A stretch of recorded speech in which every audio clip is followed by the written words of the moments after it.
Então, essa mudança, uma vez feita no nosso comportamento, é impressionante como que a criança responde com uma rapidez incrível. A criança tem essa facilidade. Muito rapidamente ela percebe uma mudança comportamental no adulto que cuida e ela também responde a essas mudanças com muita rapidez. E é isso que eu estou te propondo. E eu sei que quando eu falo isso, isso soa meio quadrado nos ouvidos. Olha, só para vocês terem uma ideia, teve uma vez que eu estava dando uma palestra, até lá no escritório, aqui em Copacabana, na nossa sede, que agora está fechada, que está todo mundo trabalhando de casa, mas a gente fazia sempre palestras, uma vez por semana a gente fazia uma palestra, era uma palestra gratuita, e sempre com a ideia assim, de coletar gêneros alimentícios para doar lá para a nossa paróquia, enfim. A ideia era sempre assim, trazer pais, mães, professores para debater. E teve uma vez que eu falei sobre autorresponsabilidade e a pessoa levantou no meio da palestra e saiu da sala. A nossa equipe estava por perto, foi lá conversar com ela e falou: aconteceu alguma coisa? Que ela saiu muito chateada. Ela já se viu dizer que a criança que pode fazer o que ela quiser.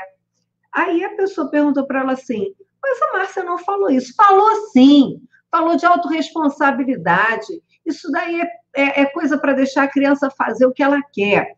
Então, eu já percebi que quando eu falo de autorresponsabilidade, normalmente tem duas conotações muito comuns. A primeira é essa, da pessoa ouvir e entender que eu estou dizendo que a criança é dona do nariz dela, que a criança faz o que ela tem vontade, e efetivamente eu não compartilho desse pensamento, efetivamente não acredito que criança seja dona do seu nariz, porque ela não tem prontidão ainda, ela não tem nem o neocórtex desenvolvido, por isso ela tem pai, mãe, cuidadores, adultos, que vão ser alterneocórtex para essa criança.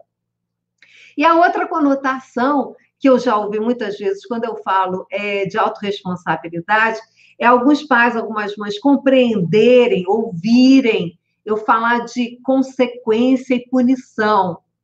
Então, eu quero logo deixar claro que quando eu me refiro à autorresponsabilidade, eu não estou me referindo a nenhuma dessas duas conotações, nem de deixar a criança laissez-faire, ao livre, ao vento fazer o que tem vontade, e também não estou falando de consequências e, de uma maneira geral, quando se junta a palavra consequência, os pais também fazem uma certa confusão, achando que consequência é punição. Sobre isso, eu já fiz uma série de 4 vídeos sobre a questão da punição, elogio, consequência. Esses 4 vídeos, inclusive, foram liberados para as pessoas que entram no nosso grupo de WhatsApp. Então, eu vou até pedir para a Joia para colocar aqui como entrar no nosso grupo de WhatsApp para receber esses 4 vídeos. É uma série de 4 vídeos. Então, eu não estou me referindo a nenhuma dessas duas conotações, eu estou me referindo a um terceiro aspecto bem diferente desses dois, e é o que eu vou abordar hoje aqui. Existem muitos pais que pensam, né, ou percebem, ou sentem, ou vivem a relação com o seu filho, acreditando que ele é um eterno bebê. Então, a criança sempre é desprovida da capacidade de se cuidar, de se preparar, de preparar aquilo para si mesmo. Então, é um eterno bebê. Há outros pais que têm uma visão assim de que criança andou é do mundo. Andou é do mundo, aos 2 anos é um sujeito independente. Então, a criança nem é um eterno bebê, e nem tampouco é um ser independente. Primeiro de tudo, por que ela não é um eterno bebê? Porque a criança, dentro do nível de prontidão que ela vai tendo, ela tem condições de ir realizando uma série de tarefas, e é assim que a gente vai gerando autorresponsabilidade na criança, e essa autorresponsabilidade vai gerando na criança um sentido de cuidar-se, cuidar de si mesmo, ser responsável por si, pelas suas ações, pela sua vidinha, pelas pequenas coisas que estão ali na sua vidinha, né? Então, por exemplo, uma criança aos 2 anos pode parecer estranho, mas ela tem toda a prontidão psicomotora para pegar a colher. Ela ainda vai pegar a colher assim, mas ela tem toda a condição psicomotora de colocar a comida na boca. Se ela tem até menos do que isso, com 1 ano e pouco, logo depois que ela começa a se alimentar de alimentos sólidos, ela tem plena condição de pegar a batata doce, o chuchu e comer com a própria mãozinha. Então, a gente já vai dando à criança, desde muito cedo, condições dela se alimentar por conta própria. A criança de 3 anos, ela já tem condição de fechar o velcro do seu sapato, se for de velcro, de dar laço, nó ainda não. Mas o velcro ela já consegue. A criança de 4 anos tem plena condição de vestir seu próprio short, sua própria cuequinha. A criança aos 3 anos, ela já está com uma prontidão esfincteriana que ela já está preparada para o processo de desfraude. E assim vai. Então, a gente vê que a criança ela já tem uma prontidão, não só psicomotora, mas também do desenvolvimento da própria fisiologia e neurológica para uma série de atividades. Eu costumo dizer que a criança ela é dependente afetivamente, financeiramente, legalmente. Adulto é que responde pela criança, legalmente ela é dependente. Então, criança não é independente, criança é dependente. O que ela pode ter é autonomia em algumas tarefas próprias à sua idade. Esse é o ponto que, às vezes, as pessoas não se atêm. Por isso, é tão importante a construção de regras e combinados, e a forma de fazer isso, eu até falei sobre isso na minha segunda live da semana passada. Falei isso na live de terça-feira passada. Eu passei o passo a passo de como gerar regras e combinados com seu filho dentro de casa que funcionem. E aí, isso vai dando à criança a condição dela se responsabilizar pelos seus estudos, pela sua alimentação, pela sua vestimenta, pela sua higiene, tudo dentro da sua possibilidade. A criança de 5 anos, ela já tem condição de escovar o dentinho sozinha. Enfim, a gente dando condições da criança se autorresponsabilizar, de olhar para si e ser capaz de cuidar de si. Existem alguns pais que eu vejo isso com a maior frequência. Eu lido muito com pais, e eu vejo isso com a maior frequência. Crianças de 8 anos sendo alimentadas com a comida na boca dada pelo adulto. Crianças de 8, 10 anos sendo vestidas pelo adulto. A criança com 4, 5 anos já tem plena condição de se vestir após o banho, de se secar após o banho. É lógico que o adulto está lá para dar aquele retoque, dar aquela ajuda, né? Mas é uma ajuda em que a criança começa a perceber que essa função é dela, o cuidar-se, o cuidar da sua higiene, o cuidar de si mesmo.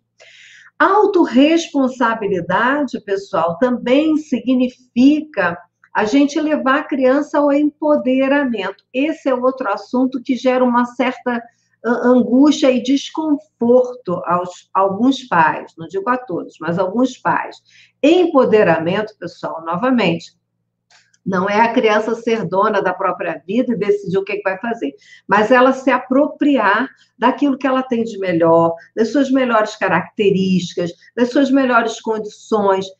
Então, a importância de empoderar a criança, de ajudá-la no desenvolvimento das suas melhores habilidades, até mesmo para ela lidar com as dificuldades que, inevitavelmente, irão aparecer ao longo de toda a vida, e já começam agora. É comum, e nós sabemos que, lamentavelmente, a incidência do bullying nas escolas e em idades cada vez mais precoces está aumentando. Esse é um dado estatístico que a gente tem, tanto da USP quanto do Ministério da Educação, de que o bullying aumentou assustadoramente dentro das salas de aula. Então, essa é uma situação preocupante, é uma situação séria, e que, mesmo que você tenha várias políticas, embora não existam ainda, mas mesmo que você tenha várias políticas, o que acontece é que, se você não der à criança condições de ela estar empoderada, autoconfiante, suficiente autoestima, para que ela seja capaz de impor limite, nós falávamos dessa importante habilidade a ser desenvolvida na criança, de colocar limite, dizer para o outro, eu quero que você mude sua atitude, não é dessa maneira que eu quero que você fale comigo, não com essas palavras, mas com as palavras dela própria, mas nesse sentido, né, com esse conceito. Então, eu tenho um caso, que é o caso da Elisângela Maestrelli, ela me autoriza a citar o caso dela, ela gosta até que chame ela de Lili. Lili é uma trainer, e ela é uma kid coach já há alguns anos, e ela com o filho Vincenzo, o Vincenzo vinha sofrendo bullying na escola dele, né? E aí ela estava pensando seriamente em trocar de escola, mudar de escola. E conversou com o marido, conversou, mas ele não queria mudar de escola. Ele estava bem na escola, ele gostava da escola, mesmo tendo alguns garotos que mexiam com ele. Não sei nem bem qual era o motivo, não. Mas, enfim, é bullying, não importa o motivo, não importa nem se as crianças têm um motivo ou não. Fato é que bullying incomoda a criança extremamente, incomoda o jovem. Bullying cibernético é uma coisa que tem acontecido muito ultimamente. E aí, ela, quando fez a formação, que eu não me lembro agora exatamente, mas ela fez deve ter sido lá no ano de 2018, eu acho que ela fez a formação em Kids Coaching, porque ela queria ser uma profissional, não é só porque ela queria usar como mãe, não. Mas ela queria ser uma profissional para ajudar outras crianças, atender famílias, atender escolas e tal. E aí ela começou a aplicar com o filho dela. E ela gerou no filho dela um empoderamento, uma percepção de si mesmo, que ele começou a lidar com as crianças. Aliás, esse caso de bullying é um caso que a gente tem atendido muitos casos de bullying, e que, uma vez que você empodera a criança, para isso existem técnicas, é claro, existem ferramentas, é claro, existe um processo, pai e mãe, nesse momento, precisam se instrumentalizar. Isso é que eu costumo dizer com muita frequência. Você não precisa ser pai perfeito, mas você carece de instrumentalização. Essa é uma situação muito comum para pai, mãe, avô, os cuidadores, né? Não tem instrumentos, tem muita teoria, mas não tem coisa prática. Então, no caso específico da Lili, ela acabou não trocando de escola, Vincenzo continua na mesma escola, está muito feliz. Não é uma fantasia, não é uma hipótese você ter uma família feliz, uma criança contente, com sucesso, animação, saúde emocional, saúde social. O que os pais, os cuidadores precisam é de técnicas, aprender técnicas.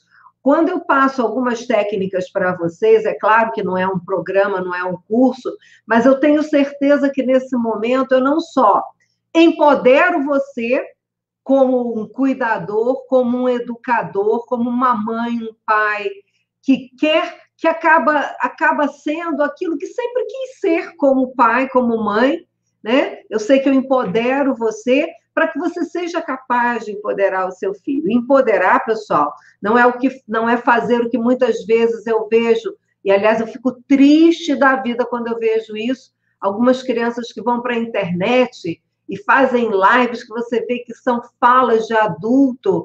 Eu sei, eu posso, a gente tem que fazer assim, assim, assado.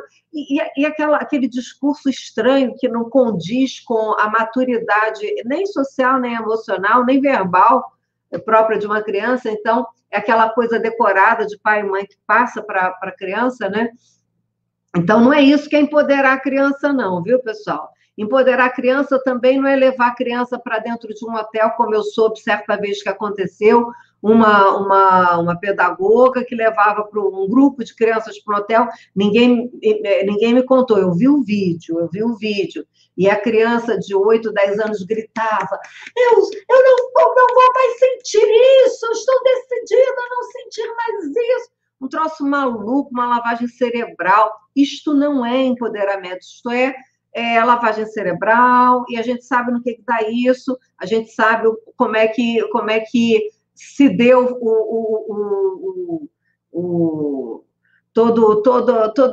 toda essa situação de você lavar o cérebro e dizer para a criança, a gente sabe como é que foi lá o nosso tempo de nazismo, né? Não quero nem entrar muito nesses detalhes, mas essa visão de lavagem cerebral, ela não resolve. Mas é quando você verdadeiramente traz à tona aquilo que a criança tem mesmo, de força, de realeza dentro de si. Às vezes, alguns pais fazem confusão na autorresponsabilidade e empoderamento em dizer, você é o melhor filho do mundo, você é o melhor bailarina do mundo. Não é assim que a gente empodera, até porque a criança sabe quando nós estamos falando de algo exageradamente, né? Como se, por exemplo, a gente pudesse mentir para a criança, ela é capaz de perceber. Eu me lembro uma vez que o Tomás fez um desenho bem borrado, ele estava talvez com uns 3 anos e pouco, uns 4 anos, o meu neto. E aí ele chegou para mim e falou assim, vovó, eu fiz esse desenho aqui, o que você acha? E aí eu perguntei, o que você acha, Tomás? Falou, vovó, eu estou achando muito feio. Falei, olha, Tomás, não sei se ele está feio, mas ele está muito borrado, tem muita cor misturada. Isso é um fato. E ele já tinha percebido que não estava tão, visualmente, não estava tão agradável. Ele misturou muito as cores. Ele percebeu que ele fez um bololô ali, virou tudo um marrom só. Então, a criança nota isso. Rafael, ele fez um dia um desenho aqui, eu acho que eu tenho ele aqui, vou ver se eu consigo mostrar para vocês. E o Rafael, esse desenho é um desenho próprio de uma criança, ele estava com 4 anos e pouco, quase 5. E aí, esse desenho é um desenho que ele é próprio de uma criança num desenvolvimento psicomotor de 4 anos e meio, quase 5. E aí ele falou assim, vovó, essa daqui é você, olha aqui seus óculos, olha aqui o seu computador, que ele me vê sempre trabalhando no computador, né? E aí, o que eu disse para ele? Nossa, que maravilhoso! Não é maravilhoso. O que eu disse a ele são fatos. Nossa, Rafael, como você já está fazendo, você já está percebendo que a gente tem um pescoço, que tem os membros, que tem a parte de cima, a parte de baixo, e você já está... Nossa, agora embolou aqui o meu celular. Deixa eu ver se eu consigo arrumar ele de novo, porque ele agora começou a cair, eu tirei ele da posição. Pronto, acho que ficou legal agora. Mas ficou escuro, né? De repente ele ficou escuro, não sei o que houve. Aqui, acho que é isso aqui, não sei. Ixi, não sei como desfazer. Acho que sim, já foi de novo, já tô de novo aí vendo vocês. Vendo vocês, não, vendo seus comentários. E aí o comentário que eu fiz com ele assim, foi, nossa, que legal você ter feito desse jeito, assim, assim, assim. Ele ficou muito feliz, ele falou, ai, vovó, eu consigo ver sim, que tem os olhos, você tem o seu cabelinho, você tem o óculos. E ele ficou falando sobre isso muito tempo. Isso é empoderar a criança, é falar na real. E não é essa coisa ilusória e fantástica que a gente às vezes faz. Nossa, você é o melhor bailarina do mundo, você é a criança que mais joga melhor da escolinha. Quando às vezes não é. Não é assim que a gente empodera, mentindo ou tapando o sol com a peneira.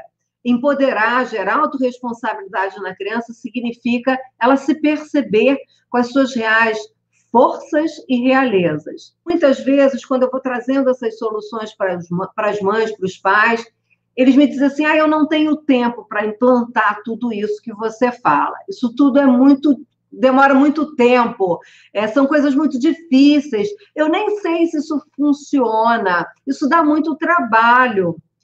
E aí eu queria te dizer isso, você só vai saber se funciona se você buscar aplicar em casa, porque aí você vai encontrar o seu contorno, o contorno do que faz sentido dentro da sua casa, no seu sistema familiar, com os valores que são próprios da sua família.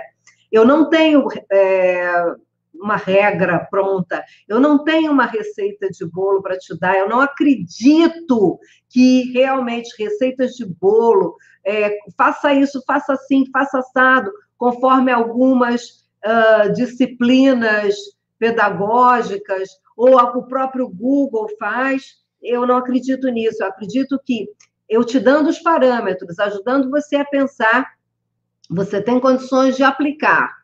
Agora, também eu te digo uma coisa, é uma questão de escolha. Talvez você continue escolhendo se irritar, se aborrecer, talvez você continue escolhendo gritar e continuar nessa bola de neve e continuar nesse loop que não te leva para nenhuma mudança comportamental do seu filho.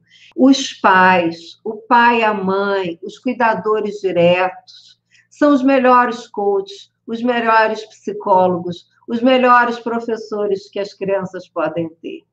Entenda isso, você é quem tem o maior acesso à criança. Você que é a pessoa mais amada pela criança. Você que é a pessoa que ele mais confia. Paternidade e maternidade não é alguma coisa que você é obrigado a já saber desde que você nasceu. Você aprende.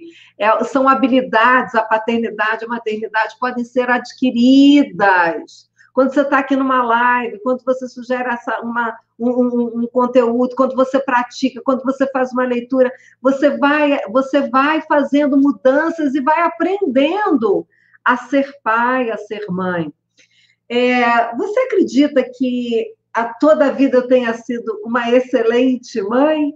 Não, com certeza eu errei muito, eu me enganei muito, eu fiz muita coisa que não foi bacana com os meus filhos. Hoje eu acredito que, na medida que eu fui aprendendo a ser mãe, eu sou uma melhor avó. Isso eu tenho certeza. Eu sou hoje uma melhor avó do que eu já fui mãe. Mas isso é aprendido. E à medida que a gente vai praticando, aprendendo, a gente vai ficando, sim, melhores mães, melhores avós, melhores cuidadores. E, na verdade, mesmo que a gente não tenha sido a melhor mãe, e eu não fui, definitivamente eu não fui a melhor mãe, eu tenho certeza disso, mas eu tenho certeza que ainda assim eu consigo ter um diálogo hoje com os meus filhos já adultos, em que a gente retoma algumas coisas que aconteceram no passado, já pedi perdão a eles por diversas coisas que fiz, já conversamos bastante sobre coisas que não foram boas, e vou ajudando hoje com a visão que eu tenho, não mais para desenvolver crianças, porque eles já são adultos, mas para ajudá-los no desenvolvimento das suas crianças interiores, que ainda ficaram magoadas, ressentidas. Isso a gente sempre pode fazer. E a terceira coisa que eu quero te trazer, os melhores pais ajudam seus filhos pelo exemplo. Ninguém precisa ser pai e mãe perfeito, mas congruente. Se eu falo algo, que eu viva esse algo. Se eu digo para sair da tela, não ficar no game, não ficar no celular, eu também necessito fazer valer essa regra para mim também. Na hora que eu sento à mesa, preferencialmente que o celular fique num outro cômodo da casa, para eu não sentir nem a tentação de ver que está brilhando lá a tela, que entrou uma mensagem no WhatsApp ou no Telegram. Então, a gente não precisa ser perfeito, mas congruente. A quarta condição que eu queria te trazer, a quarta reflexão, são 5, é que pais satisfeitos consigo, com valores claros, com suas crenças claras, com suas necessidades atendidas, são melhores pais para os seus filhos, porque conseguem, de uma maneira natural, como num espelho, mostrar ao filho que a vida é boa, que a vida pode ser vivida e que ele não é o umbigo do mundo. As crianças, quando se sentem o centro do universo, elas sofrem muito. Todos nós somos importantes. Nós, mães, os pais, os filhos, todos dentro de um sistema familiar, somos verdadeiramente importantes. E quando todos têm importância dentro do sistema familiar, a criança percebe também e aprende muito a respeitar, e ao respeitar, ela também aprende a se respeitar, ao respeitar o pai, a mãe, ao ter um contato saudável, de relação saudável com pai e mãe, ela também passa a ter consigo e a se preservar e preservar os outros. E a quinta é que problemas pequenos, quando eles não são atacados devidamente ao seu tempo, com cuidados, eles só tendem a piorar. Então, acredite, se você está nesse momento vivendo alguma dificuldade, enfrente essa dificuldade,